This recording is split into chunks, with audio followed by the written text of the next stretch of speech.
you all for being subscribed to this channel. If you're not, go ahead and subscribe just for the pure pleasure of turning that red subscribe button to a gray one. It's very, very pleasing. I encourage you. And I just hit 8,000. Very, very happy. I've like quadrupled my channel since I've started college vlogging. Very, very happy about it. So, if you can't tell, I am back in LA. The last two Bay Area vlogs were the last two Bay Area vlogs. Like the last, essentially. Very, very sad to report that. But first thing I did when I got back to LA was head to a concert, which the footage you will see now. So how are you doing, LA? Excited? Want dancing a little bit tonight? This is a little, yes, you want to dance? Okay, let's do it.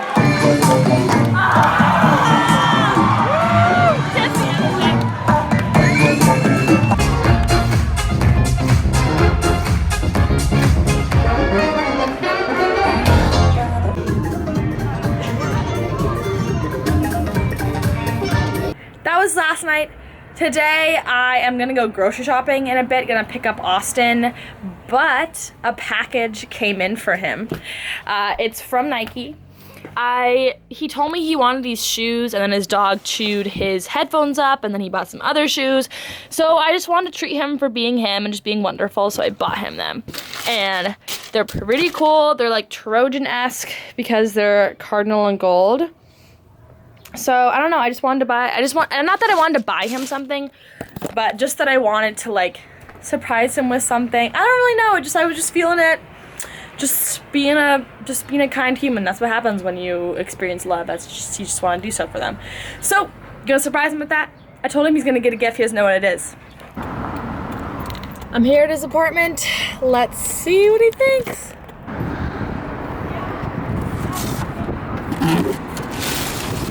This. Holy poop. Oh my gosh, people. Thank you. What's the occasion? Just for being you, I don't know. Just for being me? I just wanted to get you something. Thank you. These are awesome. Fight oh my on. god. Fucking. Thank you. Yeah.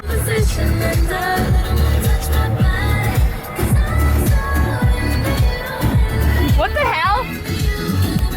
You added me on LinkedIn. Yeah, I did. I decided to get my shit together. What's up, dude? Are you staying here for summer? Yeah, I'll be here. Yeah, get in touch with me. Alright. Yeah. Bye. We just ran into someone we lived with in China, which is what we were doing this time last year. Wowie! So that's I didn't show him on vlog, because as I've mentioned, it's weird to just vlog people without them knowing. Yeah.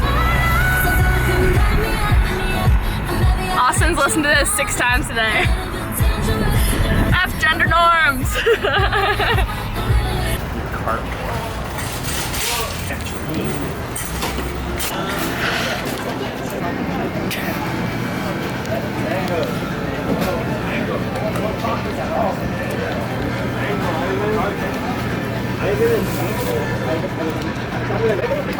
Is that a good one? It's Crips Pink. What does that mean? I guess they're all Crips Pink.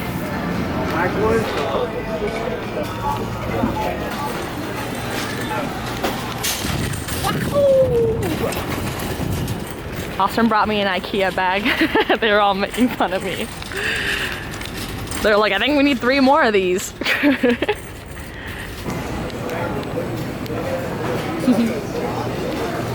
Where are you going? Oh, fuck, it's back this way.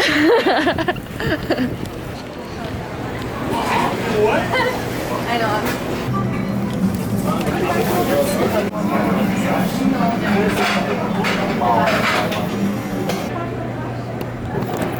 This is the Grove Farmers Market, VV touristy, but a really, really good Brazilian place that has super good meat. So Austin's gonna get a lot on his plate, just you wait. My car jumped tonight for some reason. Oh, you got it nice and rare, just like you wanted. Mm-hmm. Mountain of meat. Bon appetito. T2. Hello. This is why vlogging in public is so hard. That's the type of shit that Casey just like fucking handles. like if that were Casey, he would just turn the shit around and be like, "Yo, what's up?" Apologize for the horrendous lighting, but the Grove. Hey. The Grove's right next to Milk, the place that Austin took me on a surprise trip to. This time, instead of red velvet, I went for the Fruity Pebble, which is the ice cream flavor is literally Fruity Pebble, and then the macaron, they're all almond flavored macaron. Macaron? No, it's not a macaroon. Really? A macaroon is a different dessert. What's a macaron? These are macarons. What was that? The little wafer thingies, those are macarons. Macaroons are like these tall, fluffy things. Interesting. Yeah, you learn something every day. Try having one last drink tonight. My modest friend was right. It don't take much to impress you. It don't take much to impress you. Have one last drink tonight. Not everyone is right fit. The home crowd's on their feet. For my baby girl, not me.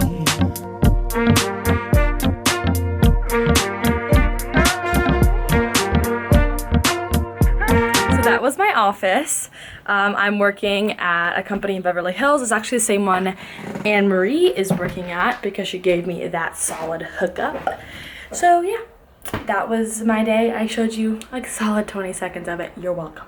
What else is fun? Not the peaches. She's vlogging. Oh boy. Oh my goodness. What is that? Holy. It's apple Hey, pie. great It's like a regular. job, Allison. Thank you. I'm proud of you for getting it Alamo. That was me plus 3 tour guide friends going to a place called House of Pie to just grab some pie tonight. Super good time, really good end to the night, and now I get to sleep in tomorrow. I lose everything I should say. Give me a window seat. I know the glass can keep me safe. You missed your window. I have a story time for you today. If you skip through this, let me just tell you, I can actually tell when you guys skip around through my vlog, so beware of that. But this story time should be pretty cool. I am going to be talking about college since you all love to watch me for my college content. And this college talk is going to be about grades.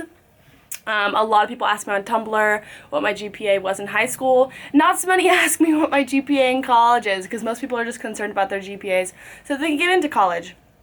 Little do they know, GPAs definitely do vary in college. In high school, things came fairly easy to me. I really knew how to get an A. It was all about consistent work, about really communicating with the teacher. And in college, it's been like really, really tough on me to earn even close to the same GPA. Like, it's just so different because the second you earn an A-, that's a 3.7 instead of a 4.0. You earn a B+, it's like a 3.3 or 3.4. If you earn a B, it's a 3.0. So, like, it really, really damages you to just get a little bit less than a perfect A, and it's really hard to get a perfect A.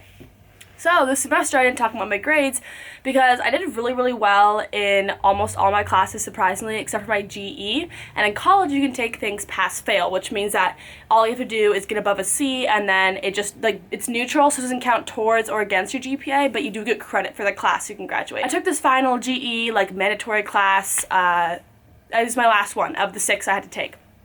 And you can take one of them pass-fail. So I started out this class with pass-fail, and then about maybe 6 weeks through the class, you either keep it as pass-fail or you can change it back to a letter grade. That's your deadline. And so the deadline came, and I decided I've been doing pretty well for the reading and on the reading quizzes, so I'm going to change it back to 4 grade because I've never done badly in a GE category. I have done badly in business classes, so I'm like, I'm going to be fine.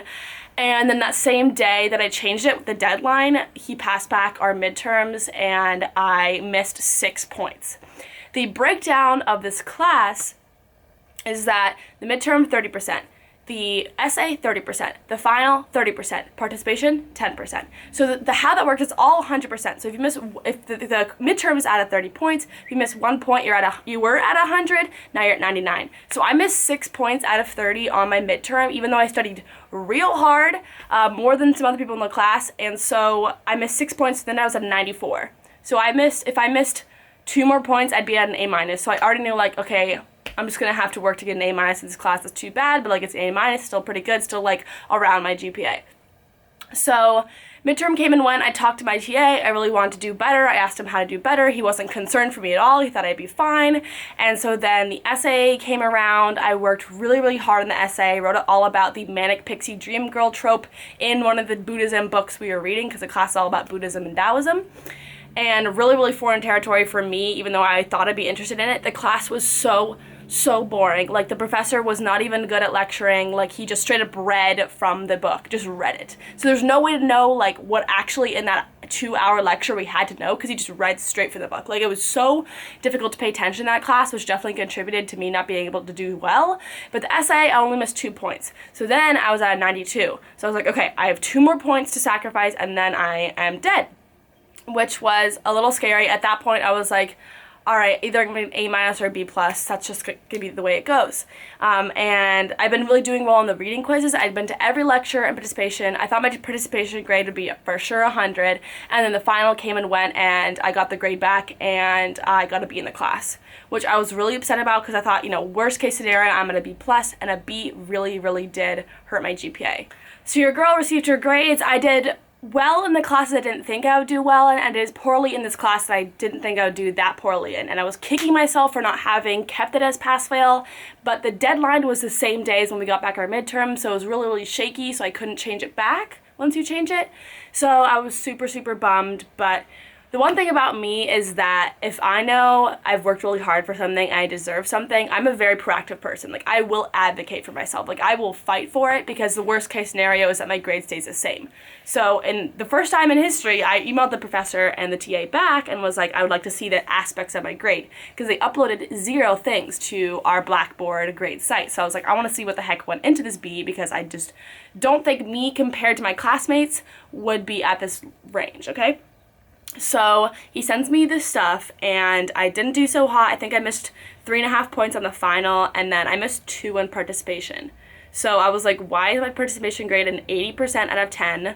That would literally, the final grade B was an 86.5. All I needed him to do was bump the participation grade 0.5 points. But of course I couldn't tell him that. I had to be very articulate. I actually consulted my high school teacher to get his advice on like how to not be annoying coming from a student, but also get what I want, without having to explicitly say that. So a lot of work went into this, a lot of emailing back and forth with the professor, who was basically just like, c'est la vie, like that's how grades work. And I was like, no, because let me tell you people, the main point of the story is that college grades are arbitrary. In high school, I know grades aren't always a depiction of how smart you are, but in high school, like, I firmly believe that like the 110% I gave for like almost all my classes did translate into my A's. Like, I never got a B in high school until the second semester senior year, because I just, like, you know, I was just like, I'm not going to work for this anymore. So yeah, in college it's just arbitrary. They can just slap on whatever grade they want. I mean, my midterm and my final were free response, so it wasn't multiple choice. So, it was really subjective. That paper was subjective. He gave almost everyone a 28, just like B. Everyone lost 2 points on that pretty much. And participation grade, again, subjective, but we did have some quizzes, participation quizzes in there. So I was like, tell me what those grades were. Tell me why me showing up to every class and doing what I think was a good job would not qualify. I mean, the professor didn't even let us talk in the lecture. So I'm sorry if you like want to hear all this, but like, this is a venting session. Like, this is real life college. This is like what I want to display on my vlogs. This is like what goes on in college. So I'm emailing back and forth. Professor doesn't care. He relates me to the TA, who breaks down all my grades. I now have an 86.5, and I email him back and I express that I understand the midterm and the final of the paper, but I would like to clarify why my participation grade is at 80%. I've been to every single class. I've talked up in class. I don't talk in lecture, but I do really well on the participation quizzes, because no one talks in lecture. And the only reason you should lower my participation grade is if I miss class. That's like the one reason stated in the syllabus. So I emailed that back on Saturday. It's now Friday, and he just emailed me back this morning, and he literally said, "Hi, Catherine, I hope this email finds you well. I'm changing your grade." So that in itself was a great news. I'm changing your grade from a B to an A minus. And I was ecstatic. Like, I was so over the moon. This is one of the things that happened in the last few weeks of school that really made me feel like the universe is just sending me so many bad vibes. And it was just a B, but like it just really like hurt me because I knew I put in the effort. So this was something that was giving me a lot of anxiety, and to finally this summer hear a piece of genuinely good news, it just like, and especially because I woke up with a sore throat this morning, and like that always sucks to like come down with sickness when like you think you're gonna be fine. So I was excited to read that grade. But do I think I deserve the A-? I mean, I think I deserved it, but I think under the circumstances he had to change my grade, he should not have bumped it to letter grades. And like, I'm not complaining here. I'm not the kind of person to be like, you gave me back too much change at the supermarket. Like, I'm not a super ethical person, you know? Like, I'll take what I can get because this universe isn't even fair. So it's like, why even? Anyway, so he gave me the A-, and I've just responded like, I'm so grateful. Thank you so much for taking the time to do this. But that just goes to show you, like, if you need proof that college grades are arbitrary, that just goes to show you, because that means that my 86.5 went to a 90. So that means I increased by 3.5 points, and my participation grade was only lacking by 2 points. So that means he altered my midterm, final, or essay. And do I think he actually went through and reread and like changed his grading? I don't, because he's from Turkey. I don't think he brought all the papers with him. Like, why would he do that? So I'm like really, really happy about this. And like, I'm happy that my grades were all A- or A this semester, which like coming from me like freshman year, that was like really, like, would have been a huge comfort. But I just want to warn you all that like, you shouldn't really get attached to grades in college, because while a lot of my friends like do celebrate their 4.0s and do celebrate them getting really good grades, it's not always well deserved. Like, it's really, really arbitrary. If you, like I said, if I had, like, I lost 6 points in the first assignment, and then from there I was just dead. Like, going to 100 to a 94, like, and there was no extra credit. So like, it just really, really hurts you. And you know, in my finance class, it was 4 tests, all multiple choice. So like, there wasn't arbitrary anything, so you could really depend on your grade. But that's my story time for today, is just telling you all like how grading actually goes down in college, at least at USC. Like, I know it's inflated at other schools. Like, I've heard grades inflated at Stanford. I've heard grades deflated at BU for sure. So I don't know, just trust that like you're doing what you can, you're enough, you're important, you're doing well enough, but sometimes grades just like, they're just not what you want. So that's my little story for today.